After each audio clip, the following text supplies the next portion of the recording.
কুরুনি আযকুরুকুম ওয়াশকুরুনি ওয়ালা তাকফুরুন। আমার বান্দারা, তোমরা আমাকে স্মরণ করো, আমিও তোমাদের স্মরণ করব। তোমরা শুকরিয়া আদায় করো, না শুকরি হয়ো না, আমার কৃতজ্ঞতা প্রকাশ করো। আল্লাহ তাআলা আয়াত দিয়ে জানায়া দিলেন, বান্দারা রে, তোমরা আমাকে স্মরণ করো, আমাকে ভুলে যেও না। তোমার সন্তান মারা গেছে, আমাকে ভুলে যেও না। তোমার স্বামী মারা গেছে, ভুলে যেও না। বান্দারা, সদা সর্বদা সব সময় আমাকে স্মরণ করো। যদি আমাকে স্মরণ করতে পারো রে বান্দারা, জেনে রাখো আমিও তোমাদেরকে স্মরণ করব। সুবহানাল্লাহ। ইয়া আইয়ুহাল্লাযীনা আমানুস্তাঈনু বিস-সাবরি ওয়াস-সালাহ। হে ঈমানদারগণ, তোমরা ধৈর্য এবং নামাজের মাধ্যমে আমার কাছে সাহায্য চাও। তোমার ক্ষতি হয়েছে, তোমার সন্তান দুনিয়া থেকে চলে গেছে, তোমরা নামাজ আদায় করো আর ধৈর্য ধরো, আর আমার কাছে তোমরা সাহায্য চাও। ইয়া আইয়ুহাল্লাযীনা আমানুস্তাঈনু বিস-সাবরি ওয়াস-সালাহ ইন্নাল্লাহা মা'আস-সাবিরিন। নিশ্চয় আমি আল্লাহ রব্বুল আলামিন ধৈর্যশীলদের সাথে আছি। সুবহানাল্লাহ। ওয়ালা তাকুলু লিমান ইয়ুকতালু ফি সাবিলিল্লাহি আমওয়াত বাল আহয়াউ ওয়ালাকিন লা তাশউরুন।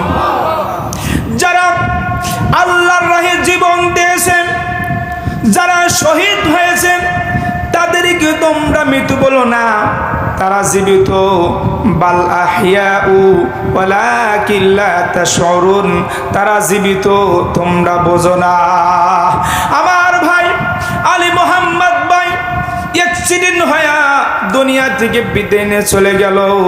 বাজানরা, আল্লাহ তাআলা যেন ভাইকে শহীদের মর্যাদা দান করে।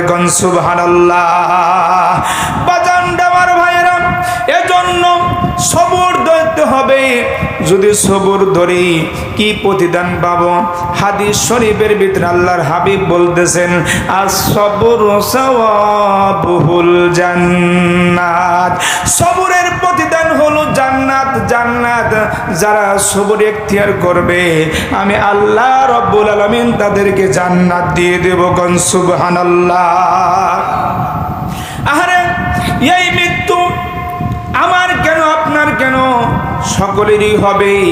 এমনকি যেই নবীকে সৃষ্টি না করলে কোনো কিছুই সৃষ্টি করা হইতো না, সেই নবীরও কিন্তু মৃত্যু হয়ে গেছে। কুল্লু নাফসিন যায়িকাতুল মাউত। যার জান আছে তার অবশ্যই মৃত্যু হবেই, মৃত্যু হবেই। এজন্য মৃত্যু হয়ে গেলে আমাদের ধৈর্য ধরতে হবে, আমরা ধৈর্যশীল হব। যদি ধৈর্য ধরি তাহলে বেশক আল্লাহ রব্বুল আমিন আমাদের জান্নাত দিয়ে দেবে। হযরত জাবের রাদিয়াল্লাহু তাআলা আনহুর মনের ভিতরে জাগলো, আমি আল্লাহর হাবিবকে দাওয়াত করব, আমি আল্লাহর হাবিবকে দাওয়াত করে আমার বাড়িতে নিয়ে আসব। আল্লাহর হাবিবকে দাওয়াতের জন্য অনেক চেষ্টা করলেন। অনেক চেষ্টা করার পরে হযরত জাবের রাদিয়াল্লাহু তাআলা একদিন দাওয়াত দিলেন, নবীজি স্বীকার করলো। নবীজি বলল, জাবের রে, আমি তোমার বাড়িতে যাব। জাবের রে, ধৈর্য ধর, আমি তোমার বাড়িতে যাব। জাবেরকে দিন তারিখ দিয়ে দিলেন। হযরত জাবের বাড়িতে গেলেন, বিবিকে ডাক দে, বলে, বিবি রে, বিবি, তুমি কি জানো আমাদের বাড়িতে দয়ার নবী, মায়ার নবী রাহমাতুল লিল আলামিন আগমন করবে? সুবহানাল্লাহ। যখন এই কথা হযরত জাবের রাদিয়াল্লাহু তাআলা আনহু তার বিবিকে বললেন। বিবি মনের আনন্দে উৎফুল্ল হয়ে গেলেন। হযরত জাবের একটা বকরি নিয়ে আসলেন। আসার পরে বকরিটা জবাই করলেন। জবাই করার পরে বকরির চামড়াগুলো ছিলে, গোশতগুলো টুকরা করে বিবিকে দিয়ে বললেন, বিবিরে রান্না বান্না কর, আমি ঘুরে আসি। যখন বিবি রান্না বান্না করবে এই মুহূর্তে হযরত জাবের রাদিয়াল্লাহু তাআলা আনহুর দুটি সন্তান ছিল। একটি সন্তানের বয়স ছিল 4 বছর, আর একটা সন্তানের বয়স ছিল 6 বছর। দুটি সন্তান বড় ভাই ছোট ভাইকে ডাকতে বলতেছে, বাইরে দেখলাম আব্বা জান কেমনি করে বকরি জবাই করলো, চলো চলো ছুরিটা বের করি, আমরা ওইভাবে জবে জবে খেলি, দেখি কেমনি করে আব্বা জবাই করেছে। এবার দুই ভাই ঘর থেকে ছুরি বার করলো। বার করার পরে ছুরিটা দিয়ে বড় ভাই ছোট ভাইকে বলতেছে, তুমি বকরির মতন করে শো। এবার যখন হযরত জাবের রাদিয়াল্লাহু তাআলা আনহুর ছোট সন্তানটা শুয়েছে, অমনি করে বড় ভাই তিনি বুঝতে পারেনি ছুরিটা যখন এরকম গলায় ফ্যাঁস দিয়েছে, দেওয়ার সঙ্গে সঙ্গে কাল্লাটা কেটে গেছে। ছোট সন্তানটা দুনিয়া থেকে বিদায় নিয়ে চলে গেল। বড় সন্তানটা যখন ছোট ভাইয়ের রক্তগুলো দেখলো, অমনি করে জোরে চিৎকার দিয়ে উঠল। যেই মাত্র চিৎকার দিয়ে উঠল, হযরত জাবের রাদিয়াল্লাহু তাআলা আনহুর স্ত্রী ঘর থেকে দৌড়ে এসে দেখে ছোট সন্তানটা দুনিয়া থেকে বিদায় নিয়ে চলে গেছে। বড় সন্তানটা মার ভয়ে দৌড়ে ছাদের উপর উঠেছে। মা পিছু পিছু যায়, ডাক দেয়, বেটা রে ছাদে থেকে তুই লাভ দিস না রে বেটা, লাভ দিস না। মার কথা না শুনে বড় সন্তানটা মার হাত থেকে বাঁচার জন্য ছাদ থেকে লাভ দিল। দেওয়ার সঙ্গে সঙ্গে জাবেরের বড় সন্তানটাও দুনিয়া থেকে চলে গেল। মা দুটি সন্তানের লাশ দেখে সহ্য করতে পারে না, সহ্য করতে পারে না। মা জমিন অজ্ঞান হয়ে পড়ে গেল। কিছুক্ষণ পর যখন জাবেরের স্ত্রীর জ্ঞানটা চলে আসলো, আসার সঙ্গে সঙ্গে তার মাথার ভিতরে চিন্তা আসলো, হায় রে দর নবী মায়েরা নবী রাহমাতুল লিল আলামিন আমাদের বাড়িতে তাশরীফ আনবেন। যদি নবীজি জানতে পারে আমার সন্তান মারা গেছে, নবীজি আমার বাড়িতে খানা খাবেন না, খানা খাবেন না, বড় কষ্ট। আমি এই কথাগুলো নবীকে বলবো না বলবো না। তিনি ধৈর্য ধারণ করলেন। গণ সুবহানাল্লাহ। ধৈর্য ধারণ করে দুটি সন্তানকে সুন্দর করে নিয়ে খাটের নিচে শোয়াইলেন, চাদর দিয়ে ঢেকে রান্না বান্নার কাজ শুরু করলেন। কিছুক্ষণ পর হযরত জাবের রাদিয়াল্লাহু তাআলা আগমন করলো। যখন হযরত জাবের রাদিয়াল্লাহু তাআলা বাড়িতে আসলেন, এবার তার স্ত্রী সালাম দিয়ে বলতেছে, পানের স্বামী গো, জানেন বাড়িতে কি ঘটে গেছে? হযরত জাবের ডাক দিয়ে বলে, স্ত্রী রে কি হয়েছে বলো বলো। যখন এই ঘটনাগুলো হযরত জাবের রাদিয়াল্লাহু তাআলা নিকটে বললেন, সঙ্গে সঙ্গে হযরত জাবের জমিনে পড়ে গেলেন। জাবের অজ্ঞান হয়ে গেল।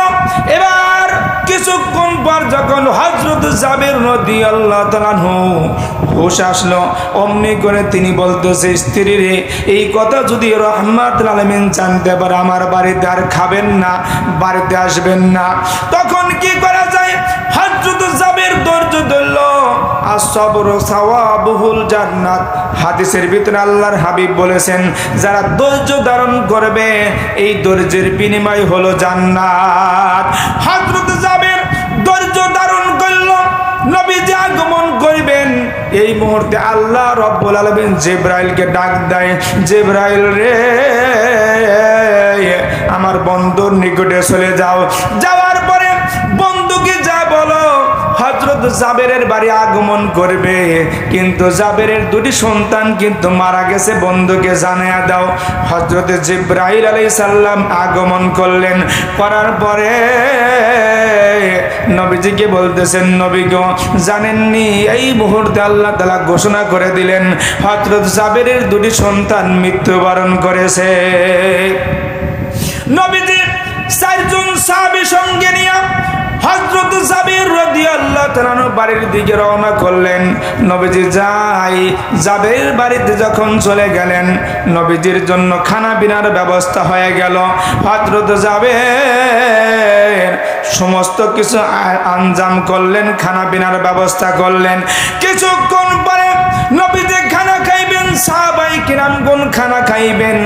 এই মুহূর্তে নবীজি ডাক দিয়ে বলে, জাবের তোমার দুটি কলিজার টুকরা সন্তানদেরকে নিয়ে আসো, আমি তাদের সাথে একসঙ্গে খানা খাবো। জাবের কথা বলে না, বারবার বলে, নবী গো আপনি খানা খান, আপনি খানা খান। নবীজি খানা খায় না, জাবের সত্যি কথাটাও বলতে পারে না। কিছুক্ষণ পর জাবের ডাক দিয়ে বলতেছে, হুজুর গো কি বলবো দুঃখের কথা, আমার সন্তান যে দুটি সন্তান এইভাবে দুনিয়া থেকে বিদায় নিয়ে চলে গেছে। হুজুর গো আমি কেমনে করে আপনাকে বলবো। নবীজি ডাকতে বললেন, জাবের রে চলো তোমার সন্তানদের নিকটে যাই। এবার যখন নবীজি তার জাবেরের সন্তানদের নিকটে গেলেন, যাওয়ার পরে আল্লাহর কাছে হাত বাড়াইয়া দোয়া করে জাবেরের সন্তানদেরকে ডাক দিলেন, জাবেরের দুটি সন্তান তোমরা উঠে আসো। অমনি করে আল্লাহ তাআলার কুদরতে দুটি সন্তান মৃত্যু অবস্থা থেকে জীবিত হয়ে গেল। গণ সুবহানাল্লাহ, লা ইলাহা লা ইলাহা লা ইলাহা ইলাহা জবান খুলে লা ইলাহা লা ইলাহা আল্লাহ আল্লাহ আল্লাহ আল্লাহ আল্লাহ আল্লাহ আল্লাহ। কলবে ধাক্কা দিয়ে আওয়াজ করতে থাকেন, কলব পরিষ্কার হবে। একটু জিকির করেন না কেন? ওয়াজ তো শুনছেনই। আল্লাহ আল্লাহ আল্লাহ আল্লাহ আল্লাহ আল্লাহ বলো রে আমার মন, আল্লাহ আল্লাহ বলো রে পাগল মন, আল্লাহ আল্লাহ আল্লাহ আল্লাহ আল্লাহ আল্লাহ আল্লাহ আল্লাহ।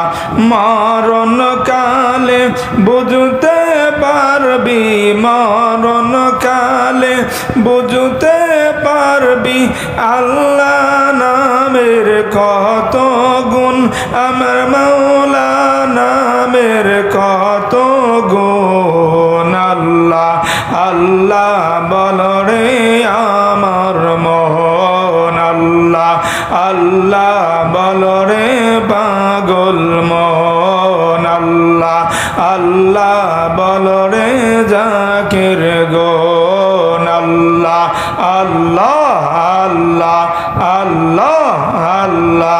জবান খুলে আল্লাহ আল্লাহ আল্লাহ আল্লাহ আল্লাহ আল্লাহ। কবরেতে যাইয়া রে দেখবি, কবরেতে যাইয়া রে দেখবি আল্লাহ নামের কত গুণ, আমার মাওলা নামের কত গুণ। আল্লাহ আল্লাহ বলো রে আমার মন, আল্লাহ আল্লাহ বলো রে পাগল মন, আল্লাহ আল্লাহ বলো রে জাকির গুণ। আল্লাহ আল্লাহ আল্লাহ লা ইলাহা ইল্লাল্লাহু মুহাম্মাদুর রাসূল।